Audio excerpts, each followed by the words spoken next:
రైతులు అందరూ ఖచ్చితంగా PNDS విత్తనాలు వేయండి. రైతులు అందరూ ఖచ్చితంగా PNDS విత్తనాలు వేయండి. PNDS నమ్మకానికి నిదర్శనం, మన భవిష్యత్తుకు ఆధారం. రైతులు అందరూ ఖచ్చితంగా PNDS విత్తనాలు వేయండి. నమస్తే అండి.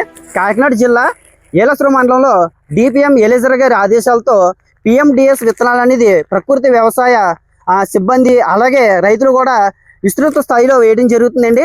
ఈ PMDS విత్తనాల వల్ల అనేక ఉపయోగాలు ఉన్నాయి.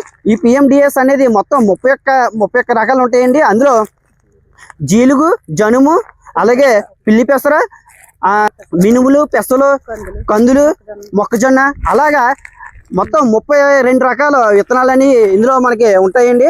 ఈ PMDS విత్తనాలు వేయడం వల్ల రైతులకి అనేక లాభాలు ఉన్నాయి.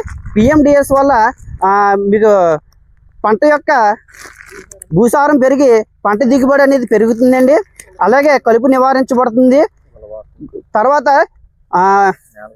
నేల బాగా గుల్లబారి వానపాముల సంఖ్య పెరుగుతుందండి. కార్బన్ శాతం కూడా బాగా పెరగడం జరుగుతుంది. అదేవిధంగా నీటిని స్టోర్ చేసుకునే సామర్థ్యం కూడా మన భూమికి అనేది పెరగడం జరుగుతుంది. ఇంకా అనేక రకాల ఉపయోగాలు అంటూ PMDS విత్తనాల వల్ల ఉన్నాయండి. కాబట్టి ప్రతి రైతు సోదరులు కూడా PMDS విత్తనాలు అనేది వేయండి. అలాగే రసాయన ఎరువుల్ని తగ్గించండి. ప్రకృతి వ్యవసాయంలో పండించే ఆహారాన్ని ప్రతి ఒక్కరికి అందించి ప్రతి ఒక్కరు కూడా PMDSతో ప్రకృతి వ్యవసాయంలోకి 2 PMDS విత్తనాలు అనేది వేయండి. Thank you.